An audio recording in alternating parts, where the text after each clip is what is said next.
Images showing. 那鉴于当前叙利亚局势，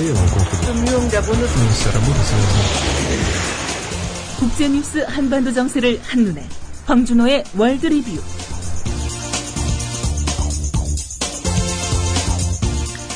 네, 지구촌과 한반도 정세에 관한 뉴스들 살펴보도록 하겠습니다. 밤새 어떤 뉴스가 들어와 있는지 국제뉴스 전문 캐스터 황준호 기자 연결해서 알아봅니다. 황 기자님 안녕하세요. 예, 안녕하십니까. 먼저 테러 얘기부터 여쭤보겠습니다. 작년 한 해 테러 사망한 사람들의 수치, 그 통계가 나왔어요? 예, 지난해 85개 국가에서 8,500여 건의 테러 공격이 발생해서 약 15,500명이 숨진 것으로 집계됐습니다. 역대 최고로 많은 숫자입니다. CNN이 테러리즘 연구소의 보고서를 입수해서 보도했는데요. 테러 발생 건수가 종전의 최저였던 2011년 그 전해에 비해서 69% 늘었습니다. 그리고 테러로 사망한 사람도 89%가 늘었고요. 또 과거에 숫자로만 볼 때 가장 많이 죽었던 2007년보다 3,000명 정도가 많았습니다. 네. 가장 많은 사상자를 낸 7건의 테러 중에서 6건이 알카에다가 연루된 사건이었고요. 또 국가별로 보자면 아프가니스탄, 파키스탄, 이라크 이 세 나라에서 전체 희생자의 62%가 나왔습니다. 네, 왜 이렇게 늘고 있는 겁니까? 대량 살상이 가능한 폭발물이 테러 공격에 많이 사용된다는 게 첫 번째 이유로 분석됐습니다. 그러니까 폭발물의 기술 수준이 점점 좋아지고 있다는 건데요. 이런 이유라면은 앞으로도 테러 건수가 적어지더라도 피해는 더 커질 수밖에 없는 것 같습니다. 네. 그리고 청년 실업 같은 경제 문제, 또 종교 분쟁이 심해지는 것, 정권의 무능과 부패 이런 것들이 테러 증가의 원인으로 꼽혔습니다. 그런데 테러도 물론 당연히 없어져야겠지만 미국에서 1년 동안 총기 사고로 사망하는 사람이 대체로 평균 한 3만 명 정도가 되니까 작년에 나온 전 세계적으로 테러로 사망하는 숫자보다 2배 정도가 많습니다. 그러다 보니까 재작년에 리비아의 카다피가 국민들을 죽일 때 국제사회가 군사 공격을 하면서 내세웠던 인도주의적 개입, 그거를 미국에다 해야 되는 게 아니냐 이런 말까지 나오고 있습니다. 전 세계 테러로 인한 사망자보다 미국 내 총기 사고 사망자가 2배나 된다니 참 놀랍습니다. 예. 자, 프랑스에서는 증세 계획이 취소되었다고 하더군요. 사회당 정부가 재정 적자를 해소하기 위해서 이런저런 증세 계획을 그동안 가지고 있었는데 반발이 커지면서 잇따라서 증세 계획을 거둬들이고 있습니다. 화물 3.5톤 이상을 실은 상업용 트럭에 대해서 내년부터 에코텍스, 그러니까 환경세금이라는 걸 부과하기로 했었는데 어제 총리가 이 계획을 취소했습니다. 그리고 앞서서는 저축성 예금에다가 매기기로 했던 이자 소득세라는 것도 취소했습니다. 근데 이거는 부자 증세를 철회하는 것하고는 완전히 다른 얘기입니다. 예. 트럭에 세금을 부과한다는 거는 농산물 유통 가격 같이 서민들의 생활에 부담을 주는 거라서 취소했고요. 또 저축성 예금에 대한 세금도 부자 증세라고 보기는 좀 어려웠습니다. 그럼 부자 증세 정책은 계속 유지하는 건가요?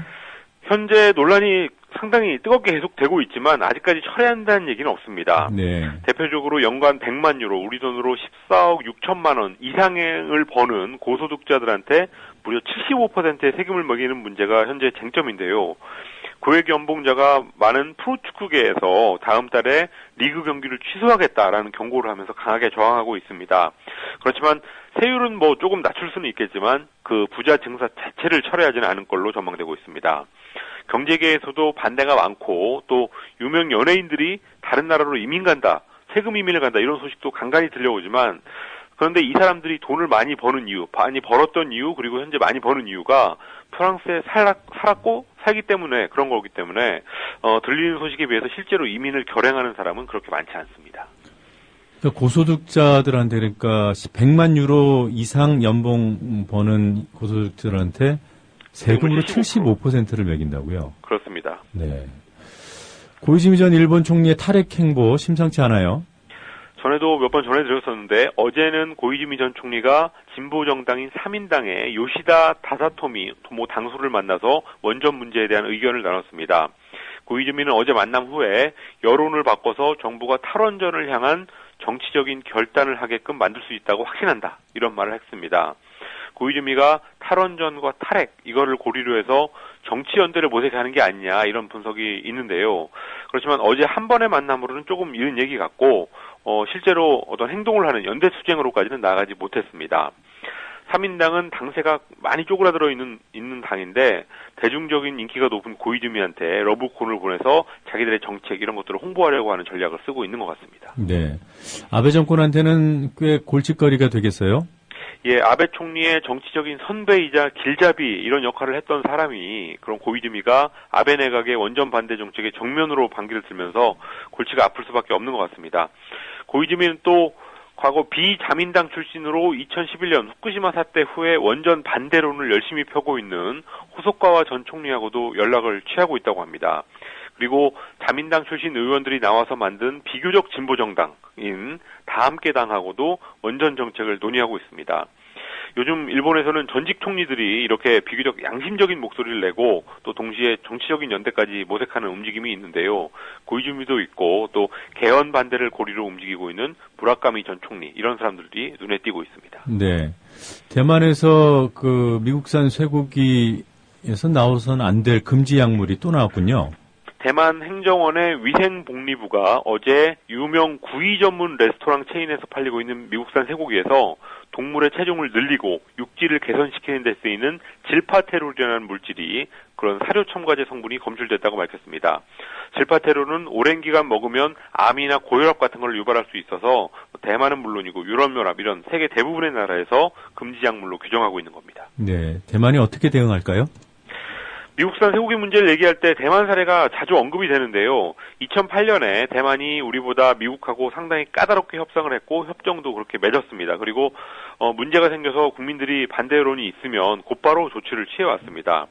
그렇지만 육질 개선용 사료 첨가제인 락토파민이라는 거, 앞서 말씀드린 거랑 다른 물질인데요.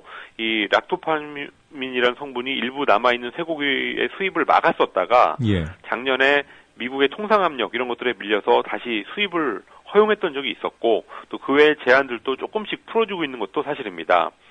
그렇지만 요즘에 대만에서 그 외 다른 식품 안전 문제에 관한 이런저런 논란이 많은 시점이라서 그런 시점에서 질파테롤 문제까지 불거졌기 때문에 모종의 조치를 취해야 되는 그런 상황이 됐습니다. 네. 미국에서 외국 정상들 도청 문제에 관한 청문회가 있었군요. 어떤 얘기가 나왔습니까? 제임스 클래퍼 미 국가정보국 국장 또 키스 알렉산더 국가안보국 국장 이런 사람들이 하원 정보위원회 청문회에 나왔는데요. 외국 지도자들에 대한 감시 활동은 첩보의 기본이고 다른 나라 정보기관들도 다 하고 있다라고 한 목소리로 주장했습니다. 청문회장에서 방수청객들이 감시를 중단하라는 시위를 벌이기도 했었는데 그렇지만 당국의 수장들 말고도 하원 소속의 여야의원들 여러 명도 대부분 도청을 옹호하는 쪽으로 발언을 해서 이 미국 조야의 인식이 어떤 건지를 잘 보여줬습니다. 네.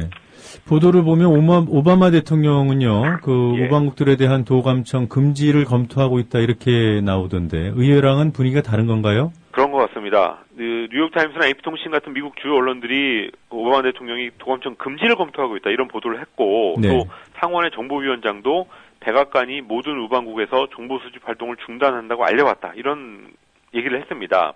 그렇지만 이거는 민간인들의 이메일을 들여다보는 거는 뭐 어느 정도 제한하겠지만 정상들에 대한 첩보 활동에 대해서는 물러날 기미가 안 보여서 재검토를 한다고 해도 큰 변화는 없을 것 같습니다. 이 정상들에 대한 도청이 오히려 이렇게 당연한 것으로 지금 면죄부를 받는 분위기인데요. 이렇게 그냥 넘어가면 각국이 더 경쟁적으로 정상들을 도청하는 그런 무한 도청 전쟁으로 간다는 우려가 나오고 있습니다. 네, 무한 도청. 네. 자, 인상 깊은 표현입니다. 오늘도 여러 가지 소식 잘 들었습니다. 고맙습니다. 감사합니다.